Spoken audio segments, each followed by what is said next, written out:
Morning student. तो हम लोगों ने क्लास 7th में क्या पढ़ा था, फर्स्ट चैप्टर में रीडिंग कर ली थी और एक्सप्लेनेशन समझ लिया था। अब आप लोग अपनी टेक्स्ट बुक को ओपन करोगे और आज हम एक्सरसाइज करेंगे। ओके, तो सभी लोग अपनी टेक्स्ट बुक को ओपन कर लो और एक्सरसाइज निकालो। ठीक है, सब लोगों ने मीन्स अच्छे से पढ़ लिया होगा, रीडिंग कर ली होगी अच्छे से। अब चलो करते हैं एक्सरसाइज। देखो दिया गया है चिड़िया के गीत में क्या संदेश, चिड़िया के गीत में क्या संदेश रहता है। देखो आपने चैप्टर में पढ़ा है, क्या गले मिलना रहता है, या मस्ती करना, स्वस्थ रहना, या फिर प्रेम से रहना। तो आप लोगों ने पढ़ा है कि चिड़िया क्या करती हैं, प्रेम से रहती हैं। ठीक है, तो यहाँ पर टिक द करेक्ट में टिक कर लेना है आपको, प्रेम से रहना। आगे आते हैं क्वेश्चन नंबर 2 पर। देखो क्वेश्चन नंबर 2 में क्या दिया गया है, चिड़िया आकाश में कैसे घूमती है। तो बिना मतलब, बिना किसी डर के, भोजन की तलाश में, या हंसती हुई, बिना किसी डर के घूमती है। क्यों आकाश तो बहुत बड़ा होता है, वहाँ कोई इसे परेशान करने वाला नहीं होता।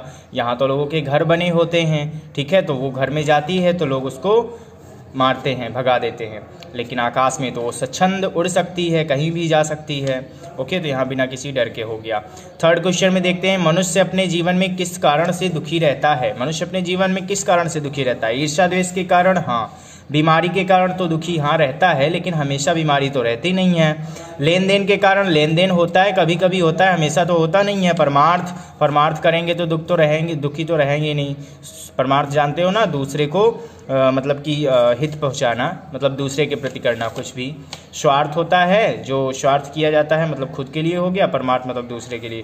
तो यहाँ पर क्या हो जाएगा, ईर्ष्या द्वेष के कारण। जब हम ईर्ष्या द्वेष करते हैं तो कभी भी हम सुखी नहीं रह सकते हैं। ओके, तो हमेशा हमें दुख मिलता है, क्यों, ईर्ष्या द्वेष के कारण। चलो आते हैं ख नंबर पर। तो अभी आप लोगों ने टेक्स्ट बुक पे किया होगा, अब आप लोग को नोटबुक निकाल लेनी है अपनी।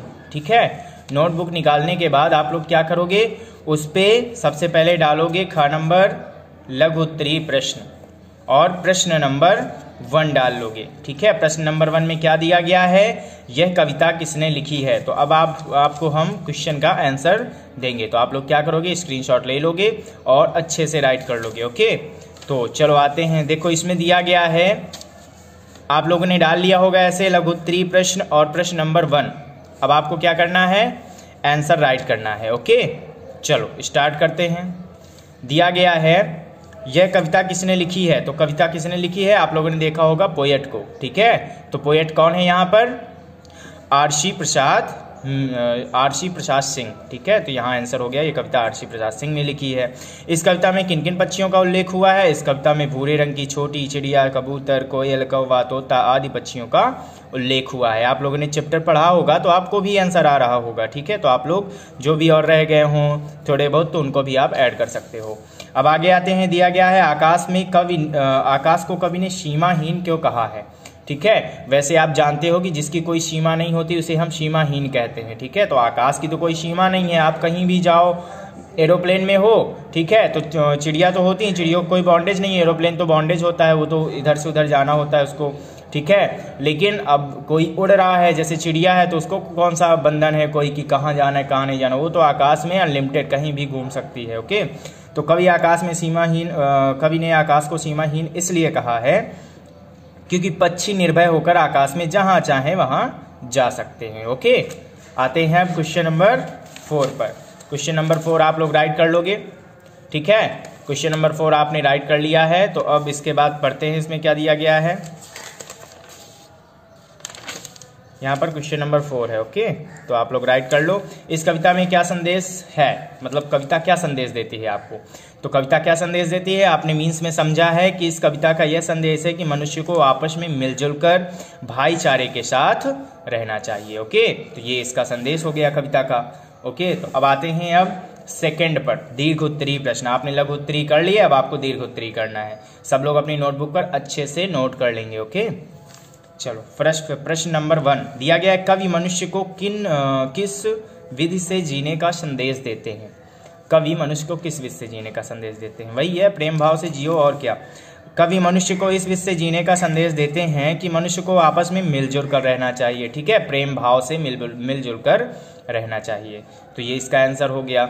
अब आते हैं क्वेश्चन नंबर 2 पर।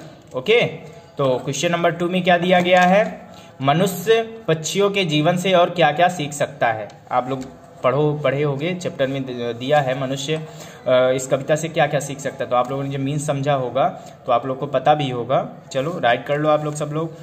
मनुष्य पक्षियों के जीवन से प्रेम, स्वतंत्रता, भाईचारे की भावना तथा निर्लोभी होना तथा निर्भय होना सीख सकता है। ये सारी चीज़ें मतलब कि पक्षियों से हम लोग सीख सकते हैं। ओके, प्रश्न नंबर 3 में आते हैं। कविता के अनुसार पक्षियों के स्वभाव की क्या क्या विशेषताएं हैं? कविता के अनुसार क्या क्या विशेषताएं हैं पक्षियों के स्वभाव की? तो कविता में दिया गया बहुत सारे स्वभाव, उन्हीं का वर्णन कर देना है। कविता के अनुसार पक्षियों के स्वभाव की यह विशेषता है कि पक्षी आपस में बड़े प्रेम के साथ मिलजुल कर रहते हैं, है ना, पहली विशेषता हो गई। ठीक, मिलजुल कर खाते हैं, मिलजुल कर रहते हैं, एक दूसरे को कष्ट नहीं देते हैं। जबकि यहाँ होता है तो सब लोग अपने स्वार्थ के कारण दूसरे को कष्ट पहुंचाते रहते हैं ना। ठीक है, ईर्ष्या द्वेष करते रहते हैं, लेकिन वो ईर्ष्या द्वेष नहीं करते हैं। तो इसका आंसर ये हो गया। अब आते हैं क्वेश्चन नंबर 4 पे। क्वेश्चन नंबर 4 में क्या है? चिड़िया हमें सोने की कड़िया तोड़ने को क्यों कहती है? ठीक है, आप लोग टेक्स्ट बुक से क्वेश्चन नोट कर सकते हो।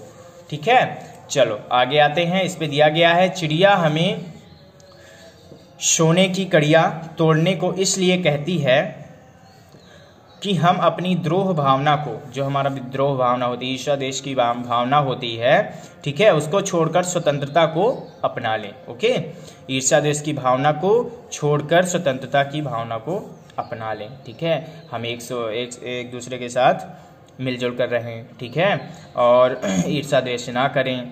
ठीक, और स्वतंत्र हो जाए, मतलब जब आप एक दूसरे से ईर्ष्या द्वेष नहीं करोगे तो आप फ्री हो जाओगे। ठीक है, और कोई भी आपको मतलब परेशान भी नहीं करेगा। क्वेश्चन नंबर 5 पे दिया गया है, इस कविता के माध्यम से कवि क्या बताना चाहते हैं? संक्षेप में वर्णन कीजिए। ठीक है, छोटा सा बता देना कि कवि क्या बताना चाहते हैं। तो कवि क्या बताना चाहते हैं? इस कविता के माध्यम से कवि यह बताना चाहते हैं कि मानव जीवन पक्षियों की तरह प्रेम से युक्त हो। मतलब कि जिस तरह पक्षी एक दूसरे से प्रेम करते हैं, मिलजुल कर रहते हैं, खाते हैं, ठीक है, वैसे ही मनुष्य भी पक्षियों की तरह प्रेम से युक्त हो। ठीक है, और यहाँ पर मुक्त है, मुक्त नहीं है, युक्त राइट करना। ओके, मुक्त का मतलब होता है कि ना हो, ठीक है, उसमें प्रेम भावना ना हो, लेकिन इसमें क्या है? युक्त, मतलब उससे भरी हुई हो, और भाईचारे की भावना हो। ठीक है, भाईचारे की भावना तथा एक दूसरे से द्रोह ना करें। ओके, ईर्ष्या द्वेष ना करें। तो आप लोगों ने क्वेश्चन नंबर 5 तक कंप्लीट कर लिया होगा। अब आप लोग अपनी नोटबुक को अच्छे से नोटबुक पर राइट कर लो और प्रिपेयर कर लो। ठीक है, आप लोग का टेस्ट होगा तो आप लोग अच्छे से इसको प्रिपेयर कर लेना। ओके।